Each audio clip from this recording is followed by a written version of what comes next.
ఓం శ్రీకృష్ణ పరబ్రహ్మణే నమః.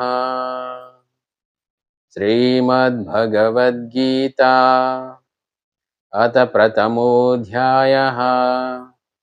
అర్జున విషాదయోగః. ధృతరాష్ట్ర ఉవాచ ధర్మక్షేత్రే కురుక్షేత్రే సమవేతాయుత్సవః. మామకాః పాండవాశ్చైవ కిమకుర్వత సంజయ. ధృతరాష్ట్రుడు పలికెను, ఓ సంజయ, యుద్ధ సన్నద్ధులై ధర్మక్షేత్రమైన కురుక్షేత్రమునకు చేరియున్న నా కుమారులు మరియు పాండుపుత్రులను ఏమి చేసిరి అని సంజయుడిని ధృతరాష్ట్రుడు అడిగాను. సంజయ ఉవాచ దృష్ట్వా తు పాండవానీకం వ్యూఢం దుర్యోధనస్తదా ఆచార్యముపసంగమ్య రాజా వచనమబ్రవీత్. సంజయుడు పలికెను, ఆ సమయమున రాజైన దుర్యోధనుడు వ్యూహరచనలతో సమరమునకు మోహరించి ఉన్న పాండవ సైన్యమును చూచి ద్రోణాచార్యుని దగ్గరికి వెళ్ళి ఇట్లు పలికెను. పశ్యైతాం పాండుపుత్రాణం ఆచార్య మహతీం చమూం వ్యూఢాం ద్రుపదపుత్రేణ తవ శిష్యేన ధీమతా. ఓ ఆచార్య, బుద్ధిమంతుడైన మీ శిష్యుడును ద్రుపదపుత్రుడును అయిన దృష్టద్యుమ్నునిచే వ్యూహాత్మకముగా నిలిపబడిన పాండవుల ఈ మహాసైన్యమును చూడుడు.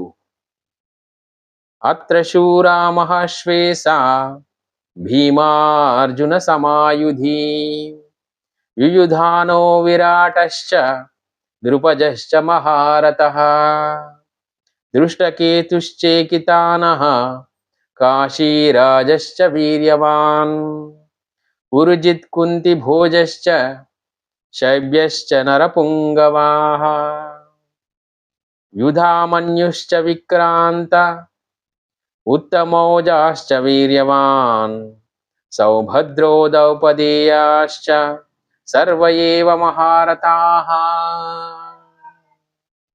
ఈ సేనలో ధనుర్ధారులైన గొప్ప యోధులు కలరు.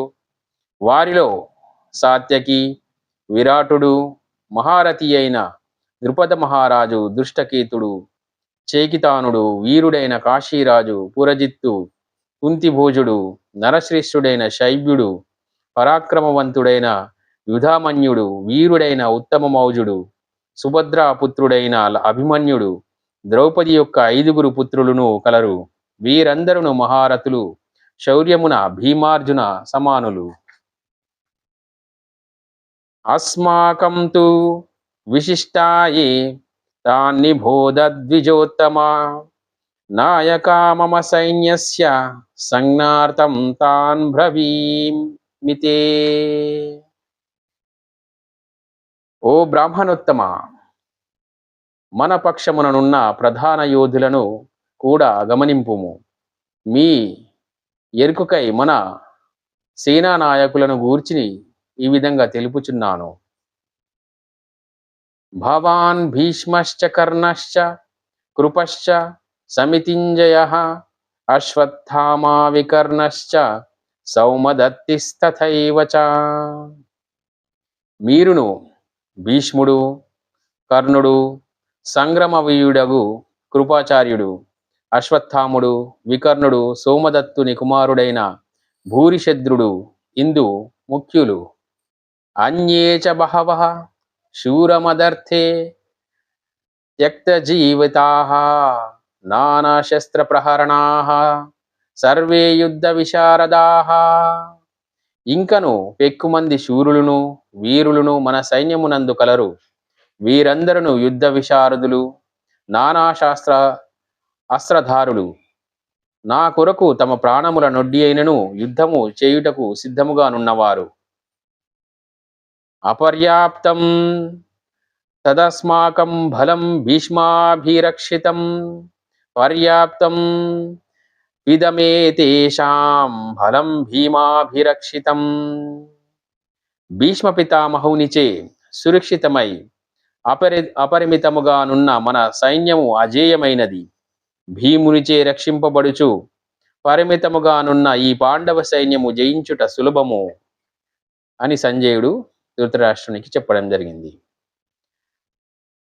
అయనేషు చ సర్వేషు యథా భాగమవస్థితాః భీష్మమేవాభిరక్షింతు భవంతః సర్వ ఏవ హి. కనుక మీరందరూ మీ స్థానములో సుస్థిరముగా నిలిచి అన్ని వైపుల నుండి నిశ్చయముగా భీష్ముని రక్షించుచుండు. తస్య సంజయన్ హర్షం కురు వృద్ధః పితామహాః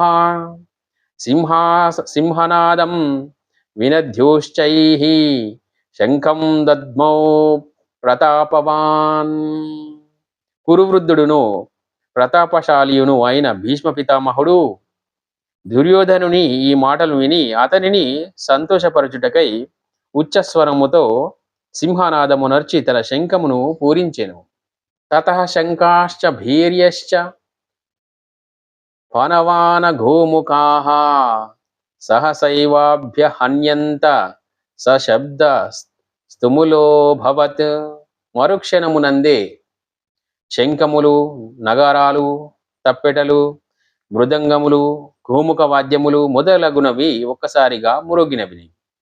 దిక్కులను పిక్కటిల్ల చేయు ఆ వాద్య నాదముల భయంకరములై ఒప్పినవి. తత ఏతైర్హర్హైయుక్తే మహతి స్యందనే స్థితౌ మాధవ పాండవాశ్చైవ దివ్యౌ శంఖ ప్రదత్ముతుః. తదనంతరము శ్వేతాశ్వములను పూంచిన మహారథముపై ఆసీనులయ్యున్న శ్రీకృష్ణ అర్జునులు తమ దివ్యశంఖములను పూరించిరి. పాంచజన్యం హృషీకేశో దేవదత్తం ధనంజయ పౌండ్రం దద్మౌ మహాశంఖం భీమకర్మా వృకోధరః. శ్రీకృష్ణుడు పాంచజన్యమును, అర్జునుడు దేవదత్తము అంటే శంఖమును పూరించిరి. అరివీర భయంకరమునైన భీముడు పౌండ్రము అను మహాశంఖమును పూరించెను. భగవద్గీతలోని మొదటి అధ్యాయము అర్జున విషాద యోగములోని మొదటి 15 శ్లోకములు ముగిసినవి. ఈ విధంగా ఎవరెవరు యుద్ధానికి వచ్చారు, ఎవరెవరు యుద్ధాన్ని ఏ విధంగా మొదలు పెట్టారు అనేది ఈ శ్లోకంలో చెప్పడం జరిగినది. అందరికీ జై శ్రీకృష్ణ. జై శ్రీ